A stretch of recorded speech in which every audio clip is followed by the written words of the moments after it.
நீங்கள் எந்த ப்ரெஸ்ஸு? அப்படிலாம் பத்திரிகையால் தான் நான் சந்திக்கிறேன், உங்களை சந்திக்கல. பத்திரிகையால் தான் சந்திக்கிறேன், உங்களை சந்திக்கல. பத்திரிகையால் தான் பத்திரிகையால் தான் சந்திக்கிறேன், உங்களை சந்திக்கல. அவங்க கேட்கட்டும். ஏன் இப்படி இவர் கோவப்படுறாரு, படம் எடுத்து ஆடுறான்னு சொல்லி பார்க்குறீங்களா? பார்த்துடலாம். அதுக்கு முன்னாடி ஸ்டாலின் அவர்கள் வந்து தலையை பிச்சுக்கிட்ட ஒரு சம்பவம் இருக்குது. அதனால தான் நேற்று இந்த மாதிரி பேசி வச்சுருந்தாரு. அதாவது என்னன்னு கேட்குறீங்களா? நிறுவனங்கள் இடம் கிடைச்சிருக்கு தெரியுமா? 9777 பேருக்கு இடம் கிடைச்சிருக்கு. இந்த நம்பர் சொன்னதுக்கு பின்னாடி ஒரு பெரிய தகவலே காத்திருக்குங்க. அது என்னன்னு பார்க்குறதுக்கு முன்னாடி அண்ணாமலை வந்து சொல்கிறாரு, திமுக அரசாங்கத்தை பார்த்து, ஸ்டாலின் அவரை பார்த்து சொல்கிறாரு, இந்த குரலி வித்தை காட்டுறதெல்லாம் இங்கே வேண்டாம் அப்படின்னு சொல்லியிருக்கிறார். அண்ணாமலை எதற்காக இந்த குரலி வித்தை சொல்லியிருக்கிறார்? ஸ்டாலின் அவர்கள் ஏன் தலையை பிச்சுக்கிட்டு 9777 சொல்லியிருக்கிறார்? ஏன் இவர் படம் எடுத்து ஆடி இருக்கிறார்? இந்த மாதிரியான அறிவாலய ரகசியத்தை நம்ம பார்க்க போகிறோம். ஆமாம், இது சிதம்பரம் ரகசியம் இல்லை, அறிவாலய ரகசியம். பார்த்துடலாம். நாரதர் மீடியா உணர்வாளர்களுக்கு வணக்கங்கள். அண்ணாமலை வந்து சொல்லியிருக்கிறார், 5 ஆண்டுகள் தமிழகம் வந்து பின்னோக்கி இருக்கிறது. 2020 வந்த தேசிய கல்விக் கொள்கையை எதிர்த்ததை இப்போ தான் வந்து புரிஞ்சிருக்கிறாங்க. இது நமக்கு எந்த அளவுக்கு முக்கியன்றதை இப்போ தான் திமுக அரசாங்கம் புரிந்திருக்கிறது. கடந்த 4 வருஷமாக நாடகத்தை போட்டுட்டு இப்போ வந்து குரலி வித்தை காட்ட வேண்டாம் அப்படின்னு சொல்லி அண்ணாமலை அவர்கள் வந்து தெரிவித்திருக்கிறார். அடுத்ததை நம்ம பார்க்க போகிறதா முக்கியமான சம்பவம். துப்புரவு பணியாளர்கள் கடந்த 9 நாட்களுக்கு மேலாக போராட்டத்தில் ஈடுபட்டு இருக்கின்றனர். தனியாருக்கு இந்த வேலையை கொடுக்கக்கூடாது, எங்களுக்கு நிரந்தர பணி வழங்க வேண்டும் அப்படின்னு பல கோரிக்கைகளை முன்வைத்து அவங்க போராடிக்கிட்டு இருக்காங்க. ஆனால் ரிப்பன் மாளிகைக்கு முன்னாடி இவங்க போராடினாலுமே இந்த திமுக அரசாங்கம் அந்த துப்புரவு பணியாளர்களின் கோரிக்கைக்கு செவி சாய்க்காம இவங்க தான் வந்து நலம் காக்கும் ஸ்டாலின், உங்களுடன் ஸ்டாலின், வீடு தேடி வரும் அரசு, வீடு தேடி வந்து நம்மளோட குறைகளை கேட்டு நிவர்த்தி செஞ்சுட்டு போகிறாங்களாம். ஏங்க, உங்களோட அலுவலகத்துக்கு வெளியே, ரிப்பன் மாளிகைக்கு வெளியே போராடிட்டு இருக்கிற மக்களுக்கே இன்னும் செவி கொடுத்து கேட்காத நீங்கள், அவங்களோட கோரிக்கையை கேட்காத நீங்கள் மக்களோட கோரிக்கையாக கேட்டு சரி பண்ண போகிறீங்க? ஒரே நாள்லேயே 3 முறை வந்து அவங்கக்கிட்ட பேச்சுவார்த்தை நடத்தியிருக்கிறாங்க. மதியத்தில் ஒரு பேச்சுவார்த்தை அவங்க கூட நடத்தினாங்க. அதுக்கப்புறம் இரவு 9 மணிக்கு ஒரு பேச்சுவார்த்தை தொடங்கி அது 11:30 வரைக்கும், 11:45 வரைக்கும் ஒரு பேச்சுவார்த்தை போச்சு. அதுலேயும் எந்த ஒரு முடிவும் எட்டப்படலைன்றதுனால மீண்டும் 1:30க்கு ஒரு பேச்சுவார்த்தை தொடங்கி அது 1:40 10 நிமிஷத்தில் அவங்களாம் வெளியே வந்துட்டாங்க, துப்புரவு பணியாளர்கள்லாம், அந்த போராட்டத்தில் ஈடுபட்டவங்களாம். ஆனால் அங்கேருந்து 1:50க்கு வெளியே வருகிறார் அமைச்சர் சேகர் பாபு அவர்கள்.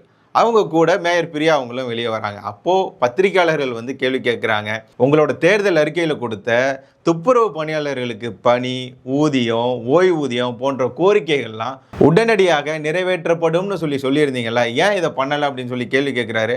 யார் நீ? ஓ, இந்த இதா, நான் உங்களுக்கெல்லாம் பதில் சொல்ல முடியாது, நாங்கள் பத்திரிகையாளர் தான் சந்திக்க வந்திருக்கோம் அப்படின்றாரு. அது என்னமோ இவங்க கூட்டணி கட்சியோட ஆதரவு ஒரு சேனல் தான் போல். பேர் கூட ப்ளூன்னு வச்சுருந்துருக்காங்க, அதோட தமிழ் பேரில் வச்சுருந்துருக்காங்க அந்த சோசியல் மீடியா. இது அதுக்கு நான்லாம் பதில் சொல்ல முடியாது அப்படின்றாரு.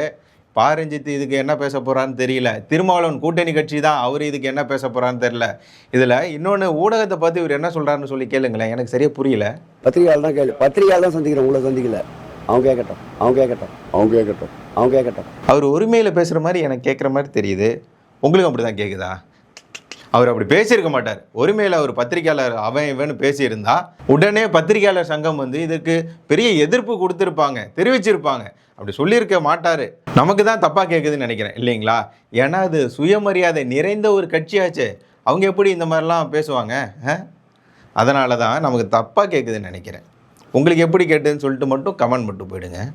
திமுக சட்டப்பேரவை 2021 கொடுத்த தேர்தல் அறிக்கையில் என்ன சொல்லியிருக்கு அப்படின்னா, வாக்குறுதி எண் 285 திமுக என்ன கொடுத்துருக்காங்க அப்படின்னா, ஊராட்சிகள், அரசு பள்ளிகள், அரசு மருத்துவமனைகள், அரசு மாணவர்கள் விடுதிகள், நகராட்சி, மாநகராட்சி, பேரூராட்சிகள் ஆகியவற்றில் பணிபுரியும் தூய்மை பணியாளர்களின் பணி, ஊதியம், ஓய்வூதியம் போன்ற கோரிக்கைகள் உடனடியாக நிறைவேற்றப்படும் அப்படின்னு சொல்லி திமுக தனது தேர்தல் வாக்குறுதியாக 285வது வாக்குறுதியாக கொடுத்துருக்காங்க. இப்போ அதை சொன்னால் எங்கே காட்டு அப்படின்றாங்க.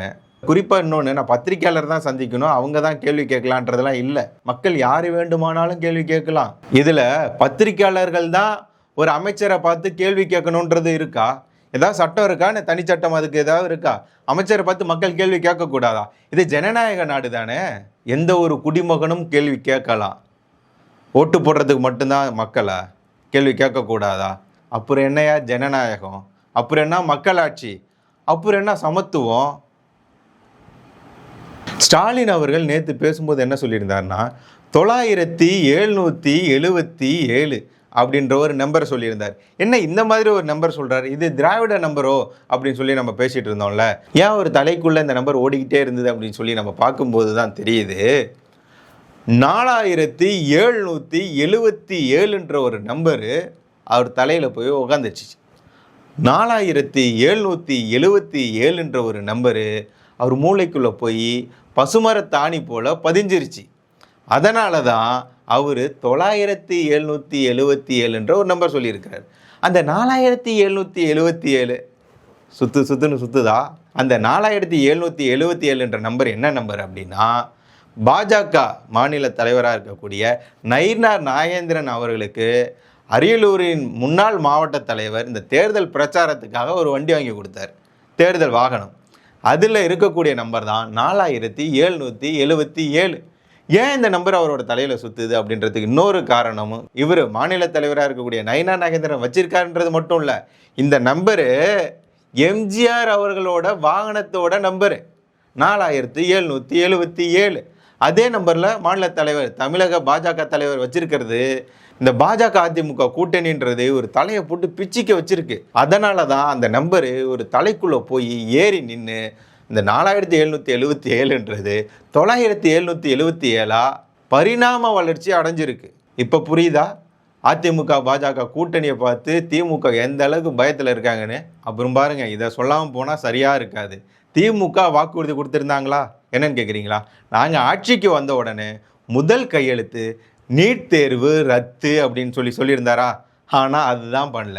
அதுக்கு பதிலாக என்ன பண்ண போகிறாங்க, என்ன பண்ணியிருக்காங்க அப்படின்னா 11ஆம் வகுப்புக்கு இருந்த இந்த பொது தேர்வை ரத்து பண்ணியிருக்காங்க.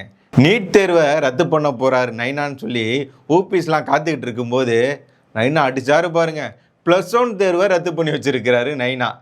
என்ன நைனா, நீட்டுக்கும் +1க்கும் என்ன? டிக்கே பாட்டு மட்டும் படிக்கலான் இருக்கேன். சாக்கடைக்குள் போய் சுத்தம் செய்யும் பேரு, 4 நாள் லீவு போட்டா நாரி போகும் ஊரு. சொல்லிட்டேன், புரிஞ்சு நடந்துக்கோங்க.